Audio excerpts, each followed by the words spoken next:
Ang video na ito mga kaubayan ay ako po'y kasalukuyan na nandito sa palengke at ako po'y bibili ng gulay sa ating mga kapatid na katutubo.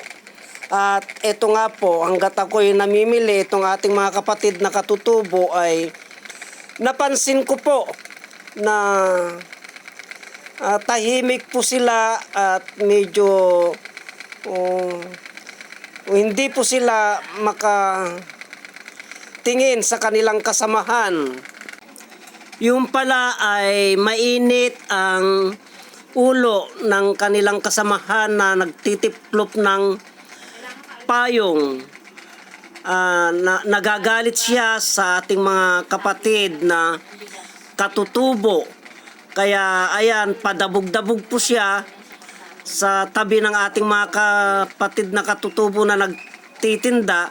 Kaya itong ating mga kapatid na katutubo ay hindi na lamang po sila kumikibo.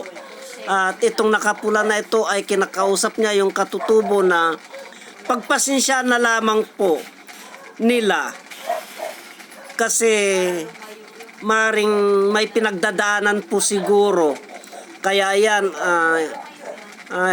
pinagpatuloy ko po ang pagbili ng gulay sa ating mga kapatid na katutubo. Bumili po ako ng gabi at talbos ng kamote. Ngunit itong ating mga kapatid na mga katutubo ay hindi po sila mapakali kasi nag-aalanganin po sila dahil galit na galit po itong ating kababayan na ito, hindi malaman na dahilan kung bakit po siya nagagalit sa ating mga kapatid na katutubo na nagtitinda. Kaya napahinto po ako at pinakinggan ko po at ang sinasabi niya, bawal daw pong magtinda sa harapan niya, sa tabi niya. Halos araw-araw naman po ay dyan po nakapwesto ang ating mga kapatid na katutubo.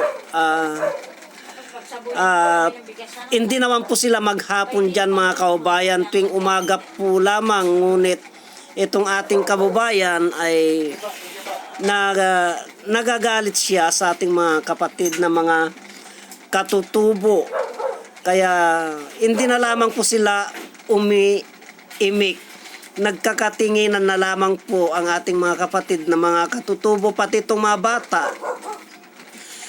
ay nanahimik na lamang po sila kasi medyo nag-alanganin po sila na lumapit doon. Baka nga po mapagalitan sila. Kaya ito nga po, nauhaw po ako at bumili po ako ng tubig dito sa panaderya na ito mga kaubayan. At ito nga po, binigyan na po ako ng tubig kasi nauhaw po ako.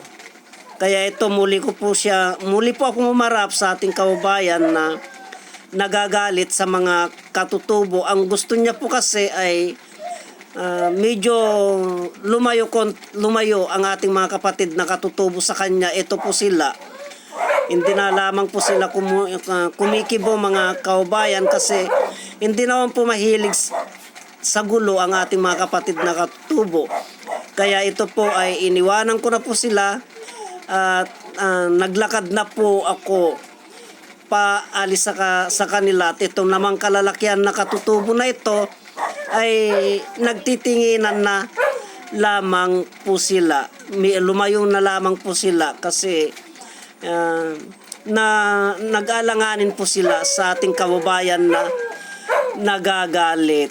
Kaya yan po, sana po wag po na nilang pag-initan naman ang ating mga kapatid na katutubo kasi wala naman po silang ginagawa. Marangal naman po ang kanilang ginagawang paghanap buhay at sa ilang oras lamang lang naman po sila na magtitinda dyan.